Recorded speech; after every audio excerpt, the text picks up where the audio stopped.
سلام خیلی خوش اومدین به یه ویدیو دیگه از یوتیوب چنل خودتون.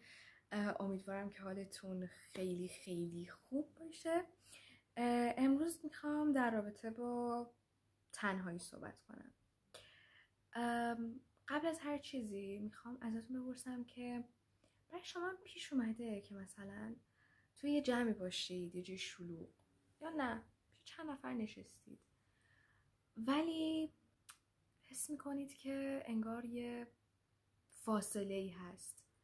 درسته لحاظ فیزیکی شماها کنار هم نشستید، میگید، میخندید، حرف میزنید، ولی یه فاصله ای هستش. انگار اون کسی که اونجا نیست تویی، میدونی؟ فقط بدنت حضور داره و ذهنت یه جای دیگه است. من خودم همیشه از تنهایی میترسیدم، یعنی اصلا دوست نداشتم تنها بمونم، چون حس میکردم اگر من تنها بمونم به این معنیه که بقیه منو دوست ندارن، بقیه دوست ندارن با من وقت بگذرونن، من آدمی نیستم که از نظر بقیه آدم جالبی باشم و این ترس از تنهایی همیشه با من وجود داشت.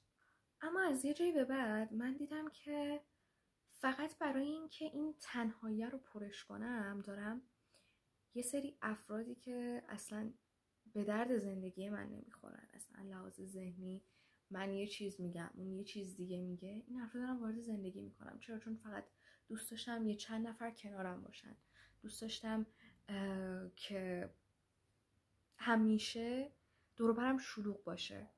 بر همین افرادی دور و برم بودن که الان که نگاه میکنم اصلا کسایی نبودن که به درد من بخورن، حتی برای دوستی. از اونجا به بعد بودش که به خودم یه ذره اجازه دادم که تنها باشم. گفتم که خب اوکی، تو حتما نیازی نیستش که دور و برت شلوغ باشی، یه ذره خودت نگاه کن. و اجازه دادم تنهایی رو حس کنم. اونم نه به خاطر اینکه مجبور بودم، به خاطر اینکه خودم انتخاب کرده بودم تنها باشم. خودم دوست داشتم تنها باشم. بچه‌ها میرفتن بیرون، میخواستن جای برن، گفتم نه، میخوام خونه بمونم. نه، خونه نشستم میخوام برنامه مورد علاقه‌مو نگاه کنم. نه، خونه نشستم دارم کتاب میخونم. انتخاب کرده بودم که تنها باشم. ببینید، ما دو نوع تنهایی داریم.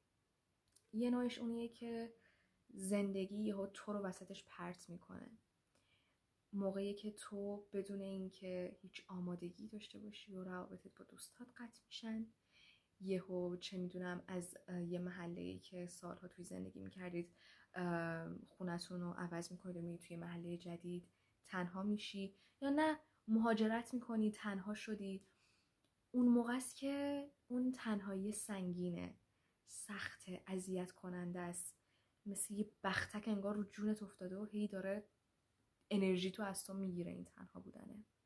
اما یه نوع دیگه هم داریم، اونیه که تو خودت انتخاب میکنی، خودت عمدن از اون شلوغیه، از اون سر و صدای خودتو جدا میکنی، میری یه گوشه توی سکوت میشینی و فکر میکنی، نفس میکشی و از خودت میپرسی که آقا اصلا من کیم؟ من چی دوست دارم؟ من اصلا چی میخوام تو زندگیم؟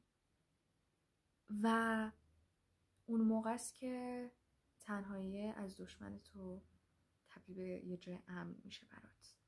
یه مقاله بود میخوندم که محققا اومدن روی 178 بزرگسال، اونایی که بالای 35 سال سنشونه، یه مطالعه انجام دادن. اینجوری بودش که اینا توی 21 روز وضعیت تنهایی و فعالیت اجتماعیشون رو ثبت میکردن و هدف از این بررسی این بودش که ببینن آقا تنهایی که طرف خودش میخواد تنها باشه و تنهایی که تحمیلیه و اجباریه چه تأثیری روی سلامت روان میذاره و یا اصلا تأثیری میذاره، اهمیت داره که تو خودت خواستی تنها باشی یا نه مجبور بودی تنها باشی. نتیجه معلومه، این بودش که اونایی که مثلا یه سری روزا خودشون انتخاب میکردن که تنها باشن تو خونه، بیشتر احساس رضایت داشتن، احساس کنترل بیشتری داشتن رو زندگیشون و کمتر استرس داشتن. ولی مثلا روزایی که اون تنهایی طولانی میشد و دیگه مثلا از کنترلشون خارج شده بود، بیشتر احساسات منفی داشتن و حس خوبی نداشتن نسبت به اون.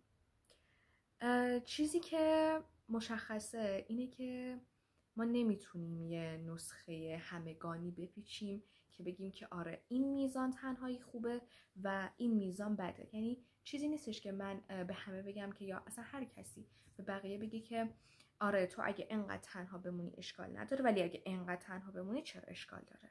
خب یه چیزی که بستگی به احساسات ما داره، بستگی به اینکه آقا ما چرا تنهاییم، چقدر اختیار داریم روی این تنها بودنه و این تنها بودنه چقدر قراره طول بکشه. ببینید رازش این نیستش که خیلی تنها نباشی، بلکه رازش اینه که تو از اون مقدار تنهایی، اون میزان تنهایی راضی باشی و حس خوبی داشته باشی با تنها بودنت.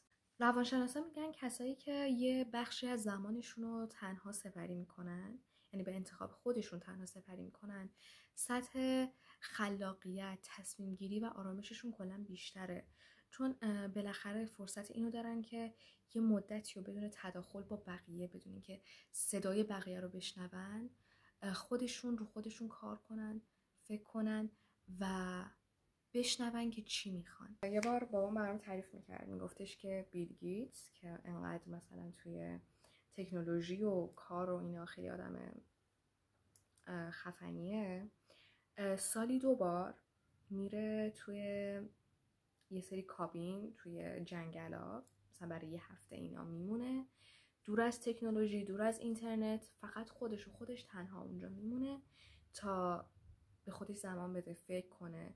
بابای من میگفت مثلا یه سری کتاب هم انتخاب میکرد، با این کتابا میرفتش.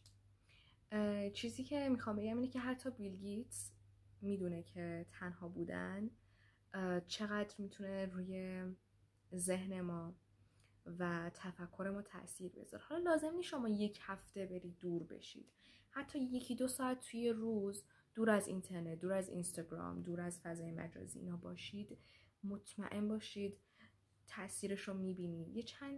یه ساعتی گوشه بشین، با خودت فکر کن، افکارتو بشنو، ببین چی میگی، اصلا ببین مغزت چی داره به تو میگه، گوش بده. این ویدیوهای کوتاهی که ما همش توی اینستاگرام پشت سر هم میبینیم خیلی چیز مخربیه. وقتی که آدم یه مدت تنها باشه و به افکارش اجازه بده که شنیده بشن، به اجازه بده که خودشو نشون بدن، متوجه میشه که چه چیزایی واقعا براش ارزش داشته و چه چیزایی رو صرفا از روی اینکه ظاهر قشنگی داشتن دنبال میکرده. میفهمه که چه روابطی رو صرفا طبق عادت داشته جلو میبرده، نه از روی محبت.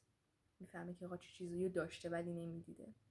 و از همه مهمتر میبینه که وقتی که تنهاست و هیچ کس نیست، تنها کسی که پیشش خودشه و خودش.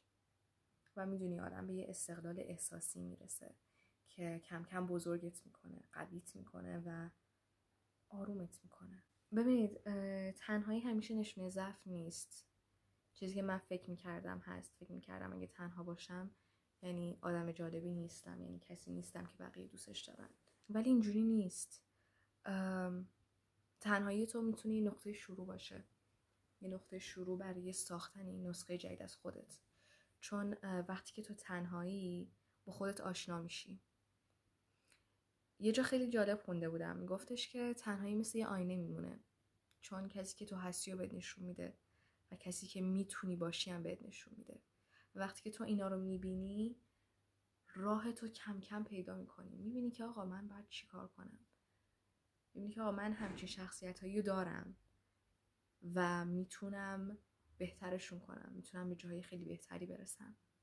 به یه خودآگاهی میرسی وقتی تنها هستی، وقتی میشنوی افکارت چی میگن. اگر الان تنهایی، اگه حس میکنی تو مسیری که داری میری کسی کنارت نیست، ممکنه همون جایی باشه که مسیر واقعیت بالاخره خودش رو به تو نشون بده. همون جایی باشه که بعدن وقتی برمیگردی بهش نگاه میکنی میگه اونجا دقیقا همون جایی بودش که من خودم رو پیدا کردم.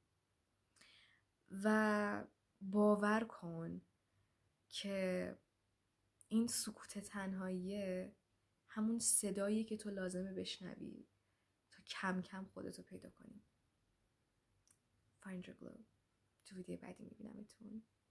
دوستتون دارم. خیلی زیاد مراقب خودتون باشید.